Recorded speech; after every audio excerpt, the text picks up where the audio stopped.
হলাম অ্যাস্ট্রোলজার রুমি মাহিন্দার। আজকে আপনাদের সঙ্গে ছোট্ট করে একটু আলোচনা করব 2025-এর এই মে মাসটা মিথুন রাশির জন্য কেমন যাবে। মিথুন রাশির জন্য এই মাসটা মে মাসটা খুবই ভালো যাবে। যারা কর্ম এবং অর্থ নিয়ে আমি আগে প্রথমে আলোচনা করব। কর্ম এবং কর্মের দিকটা হচ্ছে কোনো নতুন কোনো সুযোগের দরজা আপনার খুলতে পারে। যারা কোনো চাকরির সঙ্গে যুক্ত আছেন অবশ্যই ভালো কোনো আপনার জীবনে কিন্তু দরজা খুলে যেতে পারে। চেষ্টা করছেন অনেক দিন ধরে কি কোনো একটা বেটারমেন্ট জবের জন্য, অবশ্যই দেখবেন চেষ্টা করুন, এই মাসে কিন্তু আপনি পেতে পারেন, সেই সুযোগটা কিন্তু রয়েছে। যারা ব্যবসা করছেন অবশ্যই ব্যবসায় অতিরিক্ত লাভ এবং দায়িত্ব বা নতুন কোনো ব্যবসার চান্স আসতে পারে। যদি আসে সেটা অবশ্যই আপনারা গ্রহণ করবেন। এই মাসটা কিন্তু আপনাদের জন্য ভীষণভাবে শুভ হবে। এবং অর্থের দিকটা বলবো, এই মাসটায় অর্থটা একটু কম আপনি লাভ করবেন, কারণ একটু খরচের জায়গাটা আপনার বেড়ে যেতে পারে।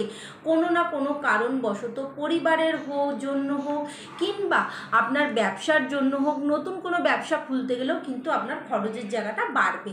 খরচের জায়গাটা এই মাসটা একটুখানি বেড়ে যাবে, এটা কিন্তু মাথায় রাখবেন। সম্পর্ক এবং পরিবারে বেশ আনন্দময় থাকবেন। পরিবার নিয়ে আপনি বিশেষ করে আনন্দ হয়ে থাকবেন। বোন ভাই এবং বন্ধু বান্ধবের সঙ্গে সম্পর্ক ভালো থাকবে। নতুন কোনো সম্পর্কে যারা এখনও সম্পর্কে জড়াননি অবশ্যই নতুন কোনো সম্পর্কে জড়াতে পারেন। এবং যাদের হাজব্যান্ড ওয়াইফের সঙ্গে সমস্যা আছে তাদের এই মাসে কিন্তু সমস্যা মিটে যেতে পারে। এবং যারা নতুন বিবাহ করেছেন তাদের দাম্পত্য জীবন ভীষণ ভালো হবে, সেটাও কিন্তু এখানে দেখা যাচ্ছে। এবং ছোটোখাটো কিন্তু কোনো ভুল বোঝাবুঝির জন্য কিন্তু একটু হলেও কিন্তু সম্পর্কের জায়গাগুলো খারাপ হবে। যদি সেরকম কোনো ছোটোখাটো ভুল বোঝাবুঝি হয় সেটা কিন্তু নিজেদের মধ্যে মিটিয়ে নেওয়ার চেষ্টা করবেন, সেটা কিন্তু বড় আকার কিন্তু পেতে দেবেন না। বড় আকার পেতে দিতে গেলেই কিন্তু সেই জায়গাটা কিন্তু খারাপ হয়ে দাঁড়াবে। এবার আসবো স্বাস্থ্য। অবশ্যই মানসিক চাপ এবং ঘুমের জায়গাটায় আপনার কিন্তু সমস্যা বা ব্যাঘাত ঘটতে পারে।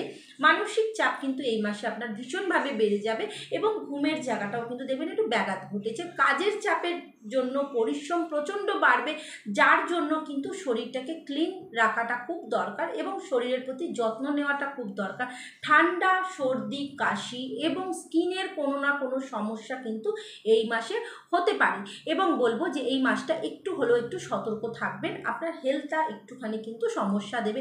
ছোটোখাটো দেখবেন ভ্রমণের জন্য আপনি যেতে পারেন, কিন্তু বেশি দূরে যেতে পারবেন না। এবং বন্ধু বান্ধব বা পরিবারের সঙ্গে যেতে আপনি পারবেন, কিন্তু তাতে কিন্তু প্রচণ্ড বাধাপ্রাপ্ত আপনার আসবে।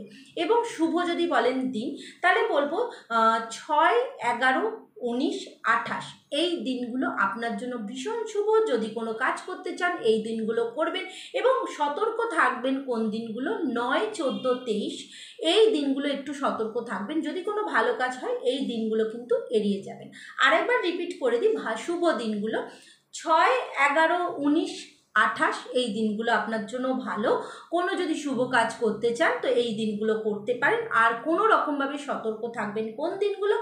9, 14, 23 এই দিনগুলো আপনি একটু সতর্ক থাকবেন। শুভ কাজ যদি করার থাকে এই দিনগুলো করবেন না।